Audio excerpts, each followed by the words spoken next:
at 4:55.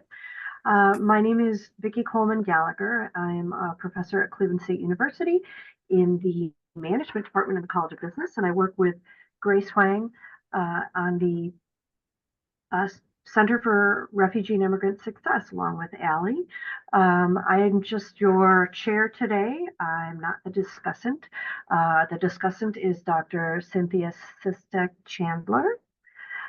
Welcome. And Allie Martin Schofield, working on her PhD in education, is here as our staff support. But she's much more than that. What we were thinking is we'll go around very quickly and just introduce the three paper topics, just the title. So we'll go around real quick with that, and then we'll jump into each of the presentations for about 14 minutes. We will let Dr. Chandler speak, and then we'll have some time for Q&A. So student belonging among a community of learners. Brittany, do you want to introduce yourself real quick? Yeah, my name is Brittany Russell. I reside in the southwest part of Missouri. I am finishing up my third year of teaching English and social studies, and I'm very happy to be here. We're so glad to have you. Thank you.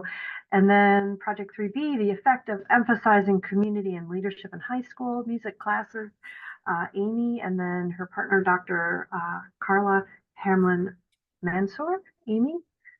And then Hi, everybody. My name is Amy DeRodes, and I am a band and choir director in Northwest Ohio, Fremont, Ohio. But the school I teach at is Old Fort High School. We are a small, little rural school here in Northwest Ohio. And I'm excited to tell you about our partnership and all of the things that we got to do together in these last few months. And I'm Carla Hamlin Mansour. I was her faculty partner. I'm at Cleveland State University. Welcome, thank you. And Project 3C, co-creating knowledge, participatory pathways, and evidence synthesis. Liz is first on my screen, so you want to present your topic? Or yes. Your name, yourself. Sure. We'll get into the topic shortly. Yeah, thank you. My name is Luce Robinson. I'm a fourth-year PhD candidate in school psychology at UNC Chapel Hill. I work with Dr. Dorothy Espelage and a large group, and we'll definitely get into that once we start presenting. And then I'll go ahead and pass it over to Hannah to present herself. Hi, nice to meet you, everyone. My name is Hannah. I'm an undergraduate, so I'm actually a graduating senior and McNair Scholar. And I also work with Dr. Dorothy Espelage. So yeah, really excited to be here. And thanks for having me. And I go to UNC Chapel Hill. Sorry. And we've got one more team member who will be joining us. Yeah, we'll have her introduce herself. Yeah, thank you. And so I'm super excited about this, cultivating community, student belonging, and leadership through music, theater, and art. And we will jump right in with Brittany, and I'll stop share, and I believe you should be able to share now.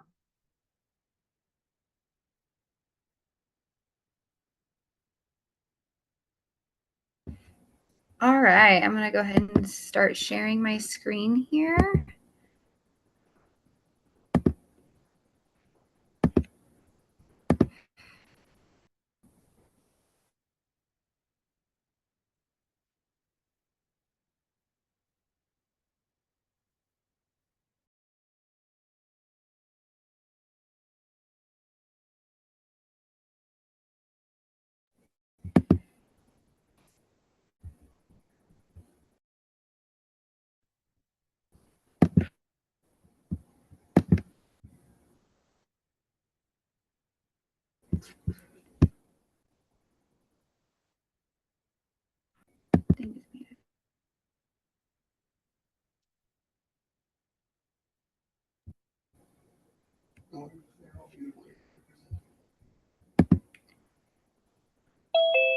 Can you guys see my screen? Is it showing the presentation? It was showing a second ago. Now it's gone.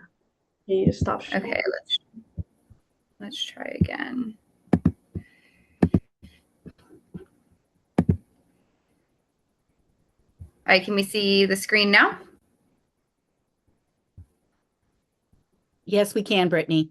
Yes. Awesome. All right. Well, hello, everyone. Again, my name is Brittany Russell, and I am ecstatic to be sharing my action research project, Student Belonging Among a Community of Learners.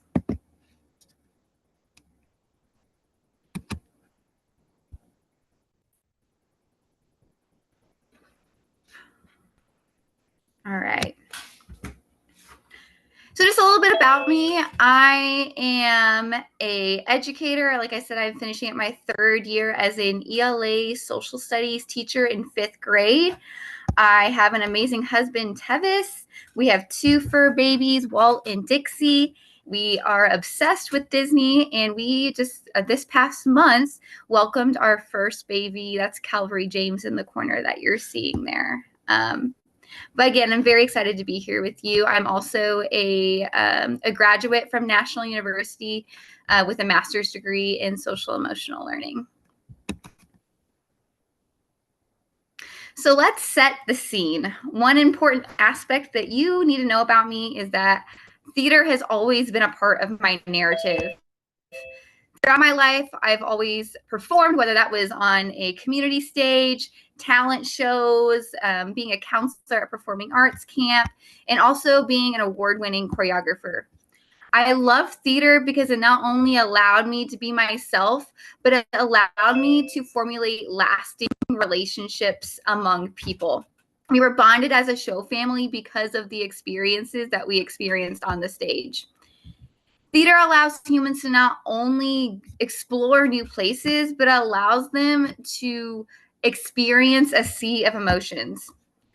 As a 5th grade English language arts teacher at Willard Public Schools in Missouri, I've seen the effects of students' lack of social interactions, social skills among their peers.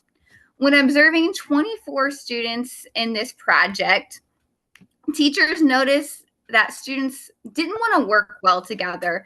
They would have arguments with group members. The teacher would have to come in and navigate those conflicts. But as well as we were noticing some bullying. According to Kane's research, kids need to experience being a part of a group, regulating their emotions, and navigating complex social conflict in order to truly understand the math concepts as well as early literacy concepts. So let's talk about goals. So my goal for this action research project was to eliminate negative behavior towards peers in the classroom. I wanted my students to experience the bonds just like I did during theater performances. I wanted them to experience relationships among each other, as well as be able to negate conflicts among groups. In order to do that, my goals were to create a positive classroom culture, improve student belonging, as well as give students strategies for creating and maintaining relationships among their peers. So the Collaborative of Academic and Social Emotional Learning, well, you guys know it as CASEL, is an organization that is the pioneer of SEL. There are 5 competencies within this framework, but the competency that I focused on for this project was relationship skills. Through the course of this project, my students immersed themselves in relationship building skills. Additionally, a psychologist with the name of Class has stated and proven that role-playing is a vital way for students to have cognitive development. Role-playing allows students to write, perform, and practice ways that they can react to different situations. According to a study by Paplin in 2022, they said that both educating the whole child in SEL can impact students' sense of belonging. The purpose of this specific study is to increase student belonging and prompt a positive classroom community through the use of theater games and role-playing activities in a 5th grade setting. In order to do this, I received site permission from my principal. I sent out information to my students as well as their parents and guardians gained consent, and I also recruited 2 teachers to help do some observations. They completed the city training with me, and then we began our journey. So my research question is, in what ways will theater games and role-playing activities impact student belonging and their relationships among their classroom community in my 5th grade students? My focus for this project included theater games, role-playing, student belonging, relationships, and classroom communities. The review of literature allowed me, and now you, to see what research has proven regarding the items in my research question. It has been proven that the transition to middle school can be rather difficult due to the body's hormonal change, increase in bullying, and social pressure. So the building that I work in is a 5th and 6th grade building, and we consider that our middle school. Students want to be a part of social groups. A quote by Dr. Hung is, rejection by peers and social exclusion can cause negative school conditions that ultimately undermines the student's sense of belonging. Maslow coined by stating that being a part of a group is a human desire that stems from social connection. We as humans have the desire that want to be a part of something. The assumption can be made that students need a safe place to learn. When a positive classroom community exists, it allows students to feel secure enough to take risk, honestly express their views, and explore their knowledge through their attitudes and behavior. Role-playing has many benefits in our classroom today, and I'm really excited to share some of those benefits with you as we go through my research study. So the methods that I explored, so this was a 4-week study. Students engaged themselves into the theater world. To start, we started off with icebreaker games. And we did this because in the theater world, it's really important to have relationships with the people that you are acting scenes out with, so you're able to express emotions as well as have a trusting relationship with the people that you're working with. After we got the hang of the icebreaker games, we felt like we got to WKYC Studios. This is 3 News at 6 with Russ Mitchell. And we were able to move into whole group theater games. And this was mainly in the form of improv. And the reason why we chose improv games for this study is because it allowed students to think on their feet as they were acting, and also allowed them just to be silly with each other as well. We not only did that type of improv games, but we also did some serious improv where students were given a situation and then they were able to act out that situation with each other. And this allowed students to kind of go into a deeper thought process, as well as experience different emotions. Once we got those down, we then started doing some script writing. So I allowed my students to give them a prompt, and they would have to finish out the rest of the prompt. So they were given a situation, they would write it out. Afterwards, they performed their scripts, and then we had a conversation about the decisions that were made in the scripts, and the students were able to debrief those processes amongst each other. So during this study, I was able to collect a lot of fascinating data. As you can see on the screen, students started out by participating in a pre-survey and then took a exiting post-survey that consisted of 20 Likert scale questions. These questions were based off of the psychological sense of school membership scale. Questions consist of student belonging, student identity, school climate, classroom community, and respect. Additionally, with those questions, I added 2 open-ended questions about creating and maintaining relationships. Although I collected a lot of data, I just wanted to highlight a few of the data points that were outstanding to me. So student belonging increased by 29.9% among these 5th grade students. I believe this is a monumental number. And additionally, students felt that they could be themselves around their peers. This data increased by 9.9%. Students felt proud to be a part of their grade level team and their school community. This increased by 11.3%. Students felt that the friendliness of the other students increased by 18.3%. I find this really fascinating just because, as you can see in the data, 50% of students were neutral about this during the pre-survey question. Finally, student involvement in school activities, which included clubs or different after-school sporting events, was increased. So by the end of the study, all students were participating in some sort of activity outside of school.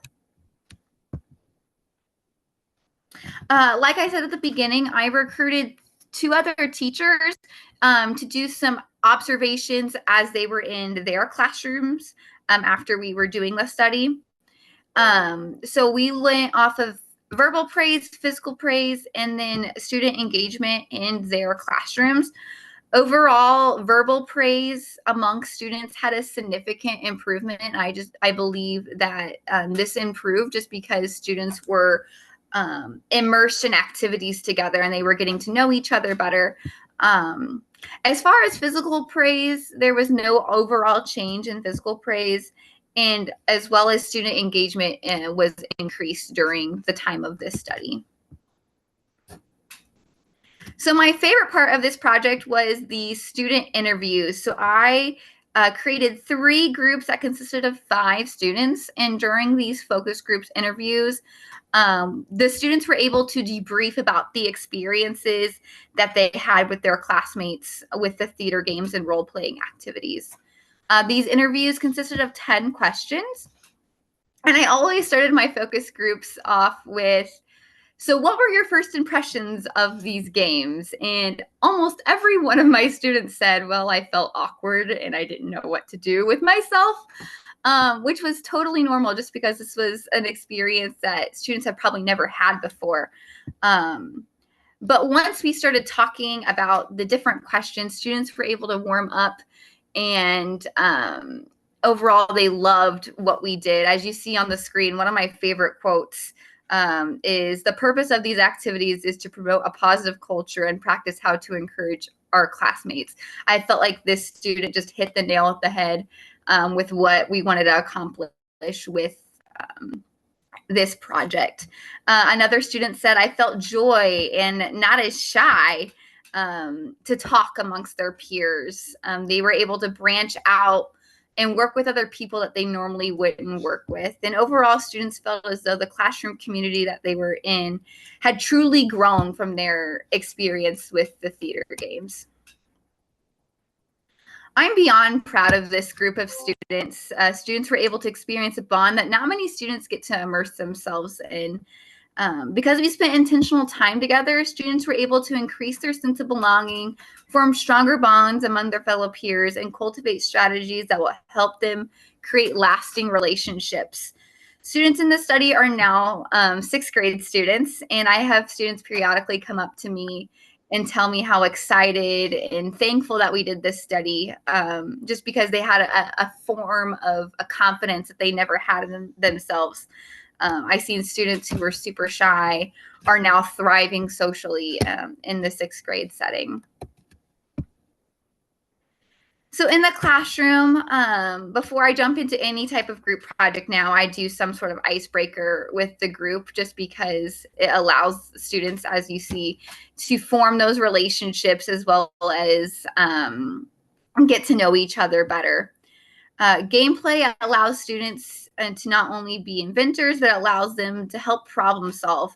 Gamifying classrooms seems to be a progressive topic throughout the educator world. And so as far as moving on with future research, I would absolutely love to think about different ways of gamifying my classroom, not only using theater games, but using technology and board games to help advance learning opportunities, as well as improve socialization among my students.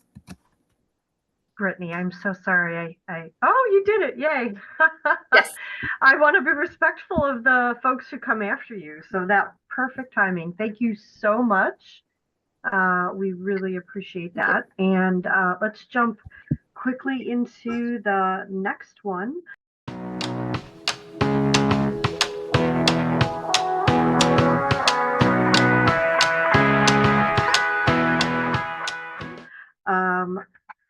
If you can stop sharing screen, we'll have Amy DeRodes and her faculty partner, Dr. Carla Hamlin Mansour, jump right in. And we'll start the clock. Real quick, Allie, were you texting the speaker as well or just me? Both? Thank you. I wasn't sure if I was supposed to be telling them. All right, go ahead. Next presenter. All right. Let's see here. Let me get my screen sharing going.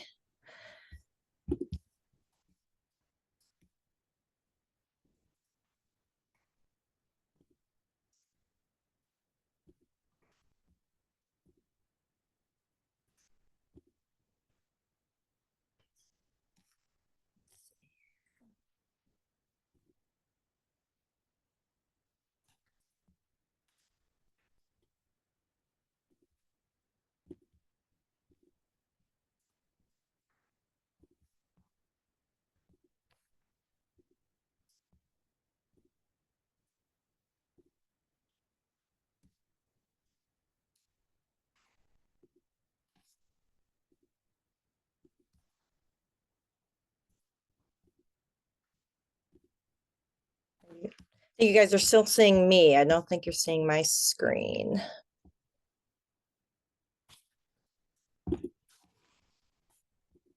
Amy, do you want me to share it and then? Yeah, why don't, if you have it at the ready. I'm just happy to be able to be a face right now on my screen. So I appreciate that, Carla. Thank you. Thank you, Carla. Perfect. She's got it. And I'll just start with the introductions as it's coming up for you. Again, I'm Amy DeRodes. I'm the District 1 2024 Teacher of the Year from Northwest Ohio, my little school, Old Fort High School. I teach 7th through 12 band and choir. Brittany, I loved hearing about your presentation because I'm also the musical director at my school. And we just completed Mary Poppins. So it was nice to hear about how you're incorporating all of that into your study. And so well, I'll let Carla introduce herself as well. Go ahead, Carla. Hi, I'm Carla Hamlin Mansour. I'm a professor at Cleveland State. I was the faculty partner because even though I teach research methods and statistics now, I have a background in music education. So Grace paired us up. Which was such a wonderful surprise for me when I started this, because I have these amazing teachers of the year that I get to cooperate with all year, and I'm the only music teacher. So when they said they had somebody who had a background in music, I was doing cartwheels. I was just so excited to have her as part of this project. And my whole thought process behind doing something with this was going to be, would it incorporate my passion for music education, and also would it serve a purpose for my students, serve a purpose for music education, I guess, in general as well. And those were my qualifying, I guess, ideas in coming up with what we decided to look at, which is building community through leadership in music ensembles.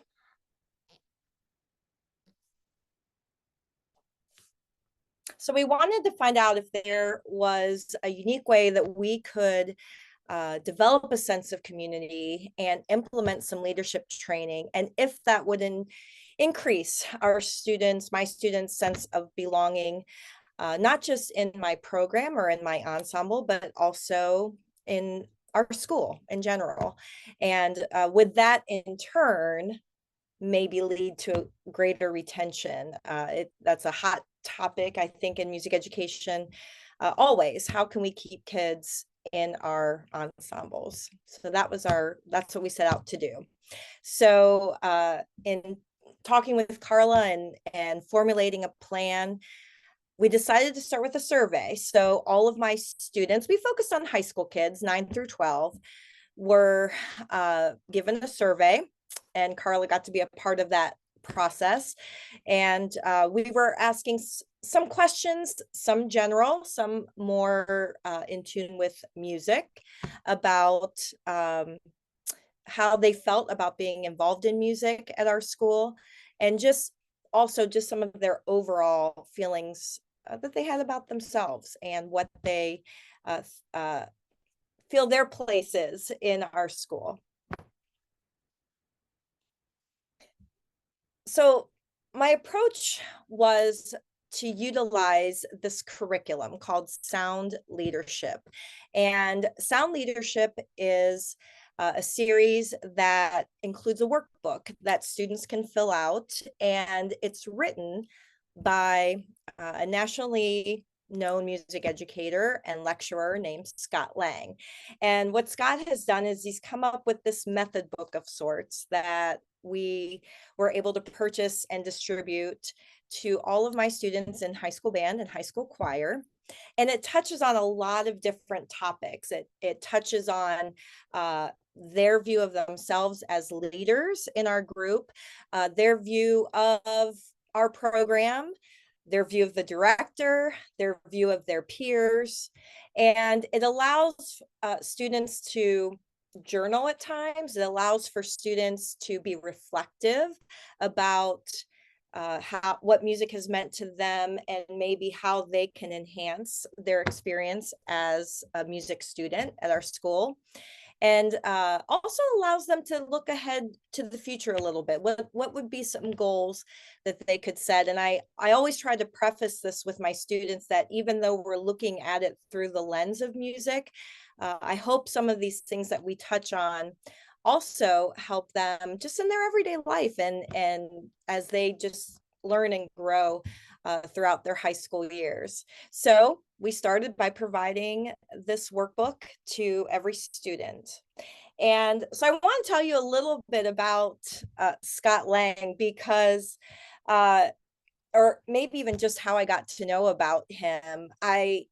Over these last few years, even since the COVID years, Scott has kind of emerged a little bit as this guy who's just full of energy, and who advocates for music and travels all over the United States. He speaks at state music conferences and so forth.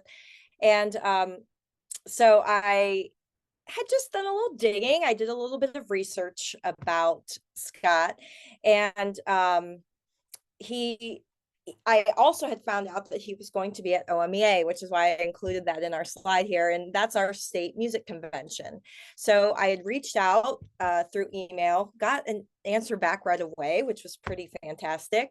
And we started communicating a little bit, and I'll go into that detail a little bit later. But as it turned out, he was going to be at OMEA this past February, and I was able to meet him in person, and I was able to sit through one of his sessions, kind of like a student, I guess, to just see what his approach was, and just kind of get a feel for how he felt about leadership in music. And it's something that he spends now his career doing. He used to be a band director, and now this is his sole focus, is advocating for music and music students and promoting their participation as a leader. So part of my big project then was, what if we could bring Scott Lang to Old Fort High School? Are you kidding me? To our little school here in Northwest Ohio, our tiny little school. And so I started to research what that would require, because it would obviously have to be worth his while to make the trip from Arizona. And so after touching base with him, I had to reach out to my admin team, because my goal was to shop for my students, and I knew that could potentially affect class time. You know, the spring is just a crazy time of year for our students, and I actually asked some of my students, how would you feel about coming in, gosh, maybe a Sunday night or a Saturday morning? And some of my seniors said, Mrs. Rhodes, it would be great if we could do this during the school day. And I thought, well, it's looking like it would need to happen around April, and that's state testing time, and I didn't know if I would get the permission to do it. And my admin team was fantastic, and they said, absolutely, you should. And so in order to expand beyond my small school sampling of students, I opened it up to other area directors, and we invited other people in. And I got a commitment from those directors to bring their students and their student leaders to our school. So we arranged to use my room, to use our auditorium, our stage. I prepared an agenda. I planned lunch, and we had our process. Sorry, 5 minutes. Thank you. So we had a workshop. We had a workshop at our school. Thank you to the Martha Holden Jennings Foundation for this. We had 8 schools attend. This is my classroom that you're looking at on the screen. I originally had thought we would have it in our auditorium. We have a lovely auditorium.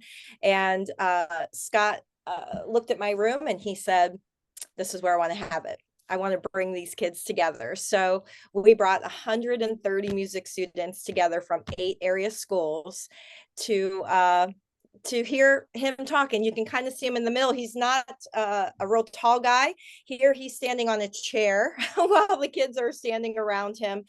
And he challenged them throughout the day. And these are some, go ahead, Carla, that was great. Some of the things that he talked about, asking students, what are your blessings and curses in your life, and being able to identify them. And I love his quote, don't be anything you're not, just be everything that you are. And one of my students at the end of the day said, it was a great day to be a choir kid, Mrs. Rhodes. And that just made my day to hear that. We can go on then, Carla. So we wanted to know what happens when you create this leadership plan, a plan that's intentional, it's curricular, it's part of what we do every day. There's a social aspect to it, and that it's purposeful, that it really is intended to help retain kids in the program, but also to help them gain maybe a little bit of insight into themselves too. So I'll pass it over to Carla to talk about the focus groups. Okay, so we did a couple of things to evaluate what was going on. One was focus groups. I came to Old Fort High School and did 4 focus groups with the students. And we also had the pre and post survey that Amy already mentioned. So I'm not going to read everything. We'll just kind of get to the main points. They took both the official student subjective well-being questionnaire and the psychological sense of school membership scale before and after. And neither one went up significantly, but the subjective well-being questionnaire was close, which I was surprised about given the short time span for this project. So that was interesting to me. There wasn't much change regarding continuation in the music program, but it seemed like attitudes toward continuation might have changed from the focus groups. So I think that's something that you would have to see in the long run more than like within a couple of months. There were also some other Likert scale questions on the survey. These are all of them, but one I wanted to point out was that in question 5, the Scott Lang workshop was overall definitely a positive experience. I didn't let them have a middle ground answer. And yeah, they found that everything seemed to be somewhat helpful to them in this survey. In the focus groups, we found a couple of things. Band students and choir students had slightly different results, but the band students felt like the workshop helped them communicate, get to know their bandmates, and it's important to have others look up to them. The choir students felt that the workshop itself was a bit scary, but also they had fun. The choir students identified more ways that the book helped them. It helped them understand their role in choir and how what they do affects other people. And then you can read the 3 things that they noticed from the workshop that they rated as their top 3 things. But from my standpoint, the conclusions were that students really felt like they came together, got to know people that they wouldn't normally talk to, and see how their role in band or choir really shapes the group. Amy, did you want to say your own conclusions? Yeah, and I agree too that it's a little bit hard to tell in this short amount of time. I if I were going to pursue it further, I think I would include my 8th graders to see what they feel like going into the high school versus maybe my seniors who are kind of on their way out. And also, I think kids are filling out these surveys. Do you plan to stay in band? Do you not? Well, some kids had already had to make choices about that. Maybe they're going to be a vocational student next year or so forth. So it might not be that they weren't going to or were going to based on a specific reason that had to do with wellness or acceptance or things like that we were looking at, but maybe it just was out of necessity for their schedule. So what I'm looking forward to is moving this forward into the fall. Scott's a big personality, and I hope some of what he talked about sticks with my kids into next year. That's amazing. Thank you so much. What an effort with the logistics of that. Congratulations for pulling that off. And last but not least, our researchers Liz, Tatiana, and Hannah from Chapel Hill, North Carolina.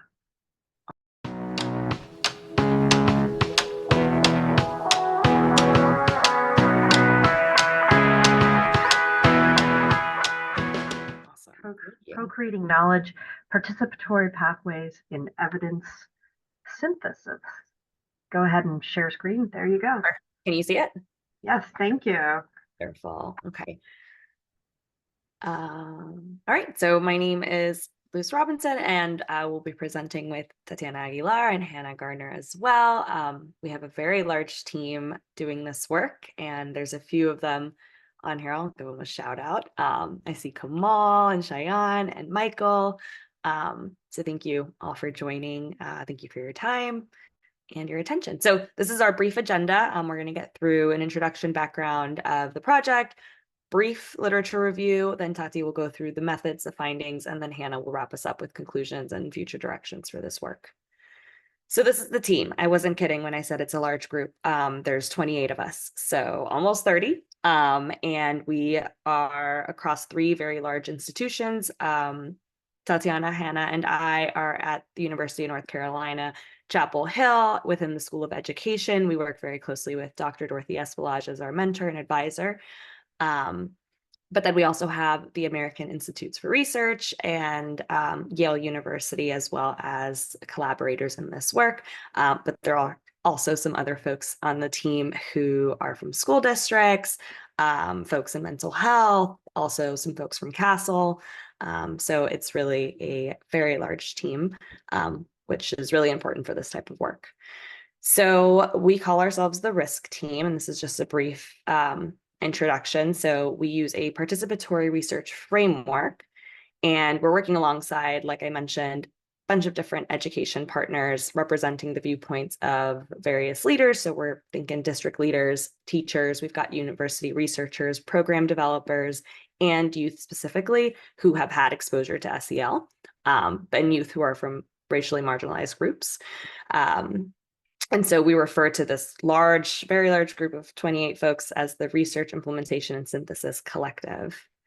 And so what do we mean when we talk about participatory research framework in this context? So we know that there's interactive research, which is where participants are minimally involved, providing feedback on different stages, but it's all based on the researcher's terms. So the researchers are still driving the ship here. And so we're somewhere in the middle with participatory research. So our participants are co-researchers who co-construct the research agenda, design, and dissemination. And then, we're more on the other side would be the liberatory research, which is where participants drive all aspects of the process, with researchers relinquishing all power and ownership. And we know a lot more about interactive research, a little bit less about participatory research in this space of evidence synthesis and meta-analysis, and then liberatory researchers, not much on yet. So just another brief background on this project. The purpose of this project is to understand the effects of social emotional learning programs on youth who are marginalized because of their race through 3 different strands of work. So the first is a systematic equity review. So it's similar to a systematic review or an evidence synthesis, where we are looking at empirical data to condense on SEL programs. So we're trying to describe who's been involved in the evaluation of these programs, focusing on race and place of the evaluation sample. And then 2 other components of this project are we've developed a survey of SEL, a survey for SEL program developers to deep dive into transformative SEL, which we know a lot of the research hasn't so much touched into transformative SEL, just because it's more of a newer concept since like 2019, 2020 with some of Dr. Yeager's work. So focusing on that component of, our program developers thinking about transformative SEL when they were developing these programs, and they may have. So that's part of the work as well. And then the third strand is a differential effects meta-analysis to examine the effects of SEL programs and strategies across racial groups. So we really are interested in knowing, does SEL work for all students, and for who in particular? Are there certain types of programs that work better for African-American students, Hispanic students, Native American students, et cetera? So this is very brief literature review for participatory research methods, similar to what was recently presented. Most of it is used in primary research. It's also used to support the co-design of programs or interventions, and to explore questions that can be answered using tools like surveys or interviews, which are 2 presenters that just presented were great examples of that.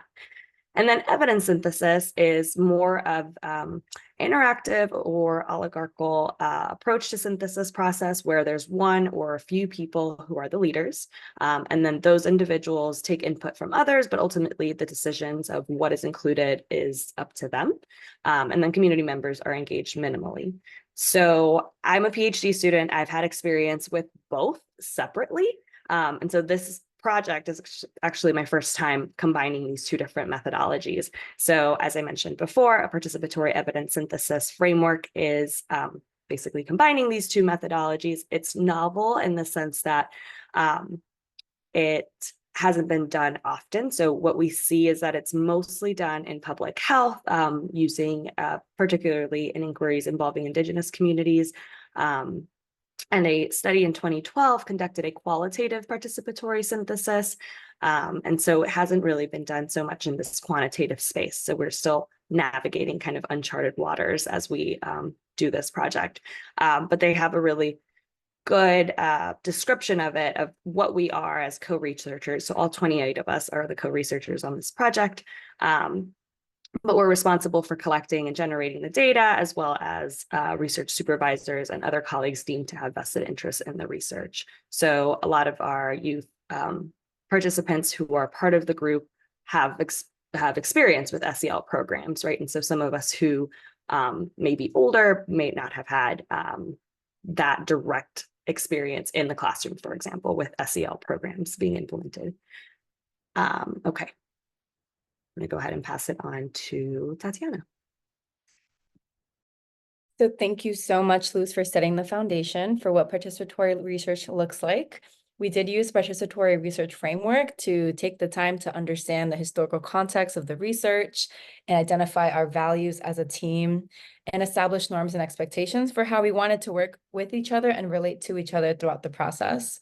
And we accomplished this by developing a curriculum on SEL and evidence syntheses, and by value setting together and engaging in structural ethical reflection, which we'll talk more about in a second.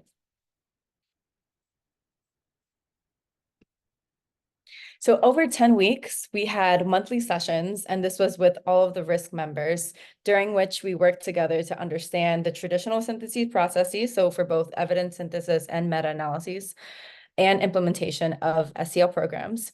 And to enhance engagement during each of the sessions, the curriculum development team, which Luce and I were a part of, we created a workbook containing session goals. And each session goal also included pre-session readings or activities to help accomplish those goals and links to session slide decks, which the curriculum development team had also created. We also had spaces to take notes so that during the meetings, each of the RISC team members could have written notes in their spaces in their workbook or on their own. After each session, RISC members were asked to answer reflection questions on the session content and the process. And what we did as a curriculum development team is we would look back through these reflection questions and see where folks are, what they're thinking, how they're processing the information that we're providing through the curriculum, and just get a better feel of how everything is working out, if we need to slow down, if we need to emphasize a certain part of the curriculum more. So we were engaging in continuous quality improvement throughout the whole process, and the reflection questions helped us do that.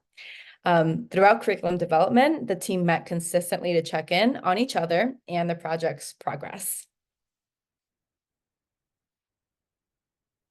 So here's an outline of our 10-week curriculum schedule.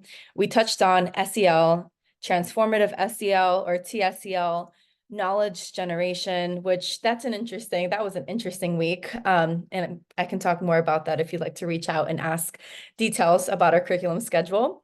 We also talked about evidence synthesis processes and meta-analyses, shared values, and protocol drafting for the abstract screening. And I would like to emphasize that we had a week that was specifically returning back to our shared values, because at the beginning, we had set our shared values, which is in the next slide. So during week 2 of our curriculum, we identified shared values that we could move forward with as a team.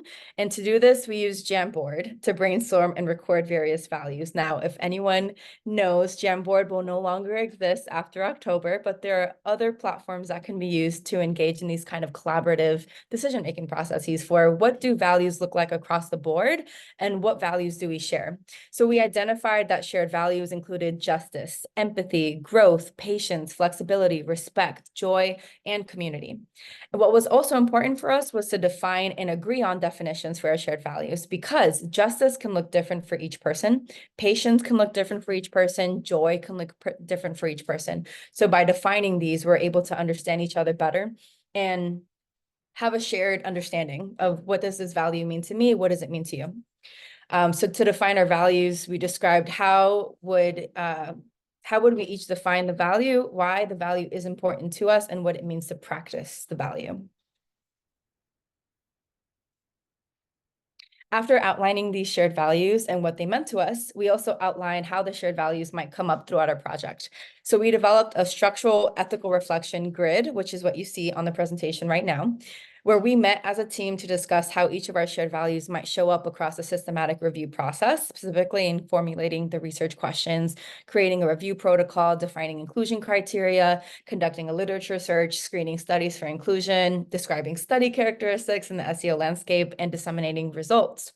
So we met in smaller groups to ensure that each team member was able to share their thoughts on the alignment between our shared values and the systematic review process. In one of the weeks of our curriculum, we discussed a variety of decision-making strategies and decided to use a consensus building process for big decisions on our project, like defining our research questions and the inclusion and exclusion criteria for the abstract screening.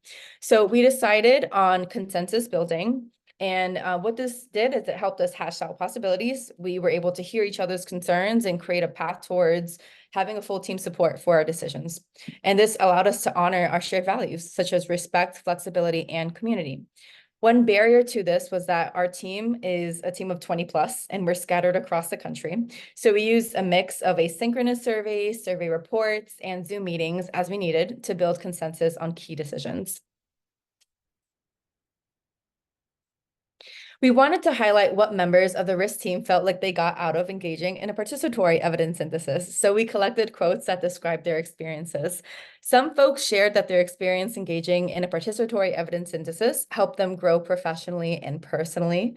Others shared that this was a joyful experience for them. And another shared that the project helped them learn more about themselves as a leader. Additionally, folks expressed that engaging in participatory evidence synthesis felt affirming to them and affirming to their professional experiences, that their perspectives were valued, and that the project was a rewarding experience. I would like to add that as a novice researcher, my experience on this team has been extremely valuable and rewarding. I know that in this space, my voice is heard, and I feel valued. Yeah, so as we approach the end of our time, I just wanted to say that, I think that there's been such a wealth of knowledge that's been exercised through the whole process of this research project, and we expanded our original goals by providing training for everyone in that 10-week session. And then, as Tatiana just touched on, we really improved our own SEL skills in the process by being more aware of like how others are defining themselves and their values and honoring that in our process. And as also was mentioned, with a team of 20 plus, there were some challenges that came up, such as like scheduling conflicts and different viewpoints, which is why using the survey came in handy for kind of balancing that. And then we had also just different backgrounds in research that were important to work through. Next slide, please. So just finally to wrap up, despite any challenges that arose, there's just been such undeniable benefits for personal and professional growth for the entire team. And participatory research offers a collaborative and conducive environment that promotes epistemic justice or just valuing everyone as holders of knowledge. Thank you. Great job. So I am so impressed. I love learning about everything going on with future educators and current educators. Amazing work. So we have 10 minutes left, about 9 minutes left for Dr. Cynthia Sistek Chandler, and then some Q&A. All right. Fantastic job, everyone. It really was a very broad overview and a representation of many different aspects of action research and the action research process. You all presented with such fidelity, and we wish we had more time because the depth that you engaged in your research and how thoughtful and purposeful it all was, and that's the crux of it, right? It's action research, and what was the action and what was the impact. I love the finding sections that Brittany and oh, so sorry, looking at my notes here because I'm in a couple of different sessions here that Brittany and Amy talked about. I love the limitations and realizing what happened and what didn't happen, and also sharing your thoughts and ideas for future research. Once again, looking at that action and what you might change. So, Brittany, talking about the sense of belonging. Why did you select that topic? You said that you talked about the evidence that there was a lot of anger and behavior issues and frustrations. What are you most proud of in how the research unfolded regarding your topic on the sense of belonging? So the reason why I chose a sense of belonging, because like I said, we're in a middle school setting, and in middle school, students want to feel like they belong. They want to feel like they're a part of a group. And so I wanted my classroom community and culture to know that anyone that walks into the door, it's a safe place to be, and that they're loved by the people that they're with. And looking at that specific set of students, that wasn't the case. Like you said, that they were arguing, there was lots of bullying going on. And so I really wanted to explore that with them, because that's a skill that they're going to need for the rest of their life, going on into different careers, wherever life ends up taking them. And so something that I'm most proud of was watching them collaborate on their script writing. And as teaching ELA, just seeing that just unfold with them was incredible. They were able to have fantastic discussions about why did you choose to go this route with this prompt, or what could you have done better. They had fantastic discussions. And then we ended up doing a group project with opinion writing afterwards, where they had to work in a group to do debates, and you could just see the attitudes completely change. And so definitely am proud of just the way that they reacted to each other. And I wanted to compliment you, if I can, as a discussant, on the multiple means of representation and the multiple data points, and triangulating your data and looking at how your individuals that you conducted the interviews with an interview protocol, and also enlisting your colleagues and having them city certified as observers and participants in your research study. Your work could definitely go into the latter group of participatory action research. So bravo for you. I just love all the different data points, the 10-question protocol. And this age group is a challenge. This age group is a challenge, and I was really surprised to find out that your 5th grade class is in a middle school. That's not a very usual setting in K-12 education. Amy, I wanted to talk to you about the sound leadership and what part that played in your overall action research theme and your approach. Were there surprises? Developing leadership is so critical in with all of our populations.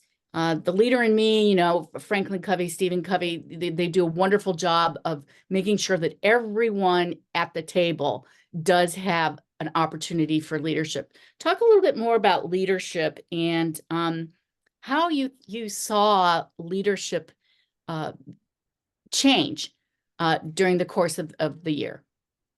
I think I've wanted students to have more of an ownership in our ensembles. As I said, we're this tiny little school. I'm the only music teacher, 7 through 12, and I teach band and choir. I'm the musical director. I also teach drama, modern communications, and 2 college credit plus classes. So it's not that I have a team that comes in and works with my groups. I want them to have more ownership in what happens day to day, so that not only can it maybe make for more effective rehearsing, my hope is that there's more ownership in being in the ensemble, then that they have a vested interest in our success and and I do think that we have a lot of students at this age who are pretty content with letting things just pass by, with just being along for the ride, with just maybe taking the easier route and letting other people make decisions that do impact them. And so I think any way we can find ways to be inspired in what we do. Again, at my school, a lot of our population, they don't advance much out of high school. Some do, some don't, but it's not, there's sort of an allowance for it's okay if you don't, I guess, or if you, and I just think we're in this small community. We're a Title I school where I just wanted to bring a big moment to them, for them to experience a big moment. And as crazy as it was that we brought Scott to us, it was a little easier than taking them to him. And for them to hear some of what he was saying and some of what he had written be emphasized both ways. So just in that growth, for their personal growth, they were hearing him say those things, but then we could discuss it as a class. And so that's where having the workbook has been good. And I told them, I'm not looking to collect those up and read about their full opinion of me or their full opinion of their peers. But now what I hope to do is have them share what they're comfortable sharing. That's sort of the next step before the end of the year. And then how do we incorporate that moving forward to the next school year? And We're going to moving get forward, bumped into the next session in 1 minute. Sorry to interrupt. I'm sorry. And moving forward, revealing that your future research intentionally will include the eighth graders, because that's where you want to start in baseline. Very quickly, I wanted to compliment the group on your group action research. It's an Uber research study. Just looking at the I don't want to say clash, but looking at the dynamics of the cultures from 3 institutions and having over 20 people participate in the research process. I'm just really curious about action research and how much you believe that you followed the traditional action research model, and did it matter that you did not, that it was so much more than action research, doing intervention. It was more, to me, almost sounding like it was phenomenology, because all these things evolved about creating, consulting, consensus building, and ongoing continuous improvement. What a huge undertaking. And all of you revealing that you're PhD students and that you are novice researchers. This is not a novice research program. Do want to comment, though, that this is a funded research study. So it's very different from Brittany's study and very different from Amy's study. So I think we have just like 1 or 2 more questions, or we have questions Q&A to open up now. I'm not sure if we have time, but if they bump us back, that's fine. Did anyone have a quick question?